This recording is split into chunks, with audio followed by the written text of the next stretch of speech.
Final గా Samsung వాళ్ళ slimmest phone అయితే లాంచ్ అయిపోయింది. సామ్సంగ్ లోనే థిన్నెస్ట్ మొబైల్ ఇది. నిజానికి ఇది వరల్డ్ స్లిమ్మెస్ట్ మొబైల్ అంటారు, కానీ అది నిజం కాదు. యాపిల్ 17 ఎయిర్ అనే స్లిమ్మెస్ట్ మొబైల్ వస్తుందని దానికన్నా ముందే లాంచ్ చేయాలని చెప్పేసి ఈ మొబైల్ తీసుకొచ్చారే, కానీ ఈ మొబైల్ అయితే వరల్డ్ స్లిమ్మెస్ట్ అయితే కాదు. 2014 లో వివో X5 అనే మొబైల్ 4.75mm థిక్నెస్ తో వచ్చింది. ఆ మొబైల్ మాత్రమే వరల్డ్ స్లిమ్మెస్ట్ మొబైల్ గా ఇప్పటికీ నిలిచింది. సామ్సంగ్ వాళ్ళు చివరిగా A8 అనే మొబైల్ 5.9mm థిక్నెస్ తో 2016లోనే తీసుకొచ్చారు. అంతేనండి.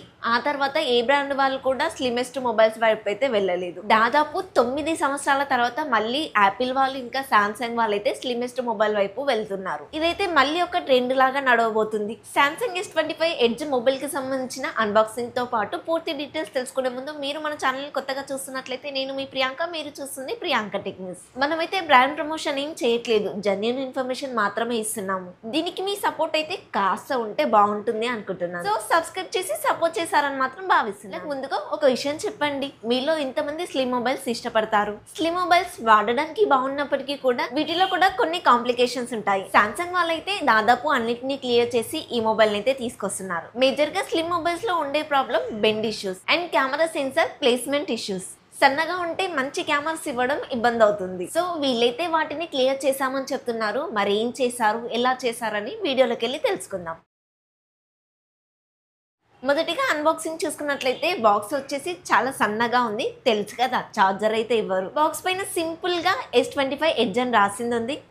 బాక్స్ ఓపెన్ చేసే మొదటిగా మొబైల్ మాత్రమే ఉంది, మొబైల్ కింద ఏమీ లేదు. మొబైల్ అయితే చూడడానికి అంత సన్నగా ఏమనిపించట్లేదు. మేబీ వేరే ఫోన్ పక్కన పెడితే కనుక ఆ ఫీల్ కలుగుతుందో ఏమో మరి. బాక్స్ లోపలి మరొక బాక్స్ కూడా ఉంది, దాంట్లో కేబుల్ ఉంది, పేపర్ వర్క్ ఉంది, సిమ్ ఎజెక్ట్ టూల్ కూడా ఉంది. ఈ అన్బాక్సింగ్ నాదైతే కాదండి, జస్ట్ మీకు ఇన్ఫర్మేషన్ షేర్ చేయడం కోసం ఈ చిన్న వీడియోను యాడ్ చేస్తున్నాను. మొబైల్ అయితే స్లిమ్మే, కానీ సైజ్లో మాత్రం తక్కువేం కాదు. స్క్రీన్ సైజ్ అయితే చాలా పెద్దగానే ఉంటుంది, స్లిమ్గా ఉంటుంది, చిన్నగా ఉంటుంది అని మాత్రం ఎక్స్పెక్ట్ చేయకండి. డిజైన్ ఇంకా బిల్డ్ క్వాలిటీ చూసుకున్నట్లయితే ఫ్రంట్ వచ్చేసి ఫ్లాట్ డిస్ప్లే ఉంటుంది, బ్యాక్ సైడ్ కూడా గ్లాస్ ఫినిషింగ్ వాడారు. అది కూడా Gorilla glass ceramic 2 glass protection తో అయితే వాడారు. బ్యాక్ సైడ్ అయితే ఫింగర్ ప్రింట్స్ అనేవి అట్రాక్ట్ చేయట్లేదు. బ్యాక్ వచ్చేసి మ్యాట్ ఫినిషింగ్ అయితే ఉంటుంది. చుట్టూ ఫ్రేమ్ అంతా కూడా టైటానియం మెటీరియల్ వాడారు. Black, silver, blue 3 colour variants లో అయితే ఉంటాయి. Ultrasonic in display finger print sensor అయితే వాడారు. IP68 వాటర్ రేటింగ్ ఉంటుంది. డ్యూయల్ స్పీకర్స్ ఉంటాయి. సామ్సంగ్ వాళ్ళ AKG తో సౌండ్ అయితే ట్యూన్ చేసినట్లుగా తెలుస్తుంది. NFC సపోర్ట్ చేస్తుంది. Wi-Fi 7 తో వస్తుంది. బ్లూటూత్ 5.4 టెక్నాలజీ ఉంటుంది. దీంట్లో హైలైట్ గా చెప్పుకోవాల్సింది టైటానియం ఫ్రేమ్ అండి. S25 అల్ట్రాలో మాత్రమే ఈ ఫ్రేమ్ ఉంటుంది. ఈ మొబైల్ స్లిమ్మెస్ట్ మొబైల్ కాబట్టి బెండ్ అవ్వకుండా స్ట్రాంగ్ గా ఉండాలని చెప్పేసి టైటానియం మెటీరియల్ అయితే వాడారు. సామ్సంగ్ లోనే థిన్నెస్ట్ మొబైల్ ఇది. 5.8mm థిక్నెస్ ఉంటుంది. 163 grams వెయిట్ మాత్రమే ఉంటుంది. మీరు ఇంతకన్నా తక్కువ వెయిట్ తోటి మొబైల్ చూసారా? స్మార్ట్ ఫోన్ గురించి మాత్రమే చెప్తున్నాను. 6.7 inches డైనమిక్ AMOLED డిస్ప్లే వాడారు. 120Hz రిఫ్రెష్ రేట్ అయితే సపోర్ట్ చేస్తుంది. QHD+ రిజల్యూషన్ తో వస్తుంది. HDR10+ కూడా సపోర్ట్ చేస్తుంది. బెజల్స్ అనేవి చాలా తక్కువగా ఉంటాయి. ఫ్రంట్ నుంచి చూడడానికి సామ్సంగ్ S25 లాగానే కనిపిస్తుంది. పెద్దగా డిఫరెంట్ ఏం ఉండదు. వైడ్ 1L1 సపోర్ట్ ఉంటుంది కాబట్టి OTT కంటెంట్ అంతా కూడా ఫుల్ హెచ్డీలో చూసుకోవచ్చు. First of all Samsung displays అయితే బాగుంటాయి. అందులోనే ఇది ఫ్లాగ్షిప్ రేంజ్ మొబైల్ కాబట్టి మళ్ళీ ఆలోచించాల్సిన అవసరం లేదు. స్నాప్డ్రాగన్ 8 Elite ప్రాసెసర్, అది కూడా గ్యాలక్సీ కోసం అని చెప్తున్నారు. LPDDR5X RAM technology, UFS 4.0 memory technology ఉంటుంది. Android 15 మీద రన్ అవుతుంది. 7+7 years అప్డేట్స్ అయితే ఇస్తారు. AI ఫీచర్స్ గురించి అయితే ఎంత చెప్పినా తక్కువే. మార్కెట్ లో ఉన్న అన్ని బ్రాండ్స్ యొక్క AI ఫీచర్స్ దీంట్లో దొరుకుతాయి. సో ఇందులో ఇది తక్కువ అని చెప్పడానికి ఏమీ లేదు. అలాగే డెక్స్ సపోర్ట్ చేస్తుంది. మొబైల్ ని సిస్టమ్ లాగా వాడుకోవచ్చు. అలాగే నాక్ సెక్యూరిటీతో వస్తుంది. మొబైల్ ని కొంచెం సెక్యూర్ గా వాడుకోవచ్చు. హెవీ టాస్క్లు కానీ గేమ్స్ కానీ అన్నీ ఆడుకోవచ్చు, కానీ బ్యాటరీ గురించి ఆలోచించాలి. పర్ఫార్మెన్స్ వైజ్గా అయితే బెస్ట్ మొబైల్ అనే చెప్పొచ్చు. Back side dual camera setup తో వస్తుంది. ట్రిపుల్ కెమెరా సెటప్ ఇవ్వడానికి ఈ మొబైల్లో అంతగా స్పేస్ లేదు. దీంట్లో వాడిన మెయిన్ కెమెరా S25 అల్ట్రాలో కూడా వాడారు, 200MP. కానీ ఈ మొబైల్ చాలా సన్నగా ఉంటుంది కాబట్టి కెమెరాని చాలా చేంజ్ చేసామని చెప్తున్నారు. నాకు తెలిసి కెమెరా పైన ఆప్టిక్స్ ఉంటాయి కదా, వాటిని చేంజ్ చేశారేమో అని అనిపిస్తుంది. మెయిన్ కెమెరా 200MP, అది కూడా HP2 సెన్సార్ అయితే వాడారు. ఇదైతే సామ్సంగ్ వాళ్ళ own sensor. Maximum 8K 30 fps వరకు వీడియో రికార్డ్ చేయొచ్చు. OIS కూడా సపోర్ట్ చేస్తుంది. అండ్ 2x వరకు జూమ్ చేసినా కూడా క్వాలిటీ మిస్ అవ్వదని చెప్తున్నారు. పెద్ద సెన్సార్ కదా, ఆ మాత్రం పనిచేస్తుందిలేండి. Secondary camera 12 MP ultra wide sensor, Sony వాళ్ళ సెన్సార్ అయితే వాడారు. అన్ని బ్రాండ్స్ ఏమో సామ్సంగ్ వాళ్ళ JN1 JN5 సెన్సార్లు వాడితే సామ్సంగ్ వాళ్ళేమో సోనీ వాళ్ళ సెన్సార్స్ వాడుతున్నారు. సర్లేండి, వీళ్ళు స్పెషల్ గా చేపించుకున్నట్టున్నారు సన్నగా ఉండడం కోసం. సోనీ IMX 564 సెన్సార్ అయితే వాడారు. OIS అయితే సపోర్ట్ చేయదు, కానీ ఫ్లాగ్షిప్ రేంజ్ సెన్సార్ కాబట్టి డే అండ్ నైట్ లో మంచి ఫొటోస్ అయితే వస్తాయి.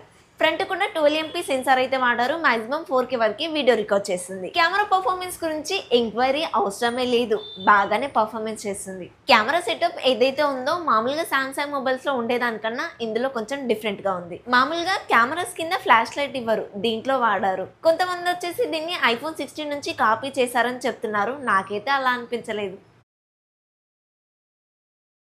3900 mAh బ్యాటరీతో వస్తుంది. 45W ఫాస్ట్ ఛార్జింగ్ సపోర్ట్ చేస్తుంది. బట్ బాక్స్లో అయితే ఛార్జర్ ఇవ్వరు. 15W వైర్లెస్ ఛార్జర్ కూడా సపోర్ట్ చేస్తుంది. ఇదైతే ముందు నుంచే తెలుసు 4000 mAh కన్నా తక్కువగానే ఇస్తారని, కానీ వైర్లెస్ ఛార్జర్ కూడా ఇస్తారని మాత్రం ఎక్స్పెక్ట్ చేయలేదు. ఏముందండి, వైర్లెస్ ఛార్జర్ అంటే చిన్న షీటే కదా, దాన్ని యాడ్ చేశారు అంతే. ఐఫోన్ లో అయితే మ్యాగ్నెట్ కూడా ఉంటుంది కాబట్టి స్పేస్ ఎక్కువగా తీసుకుంటుంది. సామ్సంగ్ వాళ్ళైతే ఈ 3900 mAh బ్యాటరీ తోటి 24 గంటల వరకు కూడా యూట్యూబ్ లో వీడియోస్ చూడొచ్చు అని చెప్తున్నారు. మరి వీళ్ళకి ఇది ఎలా సాధ్యమైందో అర్థం కాలేదు. నార్మల్ గా 4000 mAh ఉన్న బ్యాటరీలు 6 to 7 hours వస్తేనే గొప్ప, మరి వీలైతే 24 hours వరకు వస్తుందని చెప్తున్నారు. ఎవరు కూడా కన్స్యూమర్ కోర్ట్ లో కేసు అయిపోతే చాలండి నాకు రావట్లేదు అని చెప్పేసి. ఎంత ఆప్టిమైజేషన్ బాగున్నా కూడా మాక్సిమం 10 hours పెట్టుకోండి, అంతకన్నా ఎక్కువైతే రాదు. ఇక ప్రైస్ విషయానికి వస్తే ఇది హార్ట్ అటాక్ తెప్పించే విషయమేలండి. 1,10,000 అయితే పెట్టారు. దీంట్లో మనకి 2 ఆఫర్స్ కూడా ఉన్నాయిలేండి. మొదటిది వచ్చేసి 12GB 256GB ప్రైస్ కి 12GB 512GB వేరియంట్ నే ఇచ్చేస్తున్నారు ప్రీ ఆర్డర్స్ రూపంలో. సెకండ్ ఆఫర్ వచ్చేసి నెలకు 11,000, సంవత్సరం అంతా కూడా నో కాస్ట్ EMI అయితే ఇస్తున్నారు. ఆఫర్స్ ఏమో కానీ మొబైల్ ప్రైస్ అయితే అదిరిపోయింది.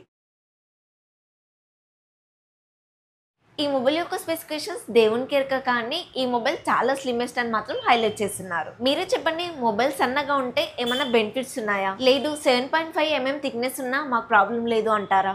ఒకవేళ నన్నే ఈ మొబైల్ తీసుకోమని చెప్తే కనుక ఖచ్చితంగా స్కిప్ చేశాను. నాకైతే ఈ బ్యాటరీ కెపాసిటీ అస్సలు సరిపోదు. మీరు ఒక నార్మల్ యూజరు ఓన్లీ కాల్స్ మాత్రమే మాట్లాడతాను అనుకుంటే కనుక ఈ మొబైల్ అప్పుడు బాగా సెట్ అవుతుంది. నార్మల్ గా మీరు ఏదైనా BGMI గేమ్స్ అలా ఆడతా అనుకుంటే కనుక ఈ మొబైల్ అయితే స్కిప్ చేయడమే బెటర్ అని చెప్తాను. ఓకే ఫ్రెండ్స్, ఈ వీడియోలో ఈ మొబైల్ కి సంబంధించిన కంప్లీట్ డీటెయిల్స్ ఇచ్చానని అనుకుంటున్నాను. ఈ వీడియో కనుక మీకు నచ్చినట్లయితే తెలుసు కదా, ప్లీజ్ లైక్ చేయండి, మన ఛానల్ని సబ్స్క్రైబ్ చేసుకోండి. అండ్ ఇదేమీ ప్రమోషనల్ వీడియో కాదు కాబట్టి దీని గురించి నేనేం గొప్పగా చెప్పలేకపోయాను. ముందే చెప్పాను కదా, మన ఛానల్లో కొంచెం జెన్యూన్ కంటెంట్ ఎక్కువగా ఉంటుందని చెప్పేసి. సో ప్లీజ్ సబ్స్క్రైబ్ చేసుకొని సపోర్ట్ చేసుకుంటే బాగుంటుంది.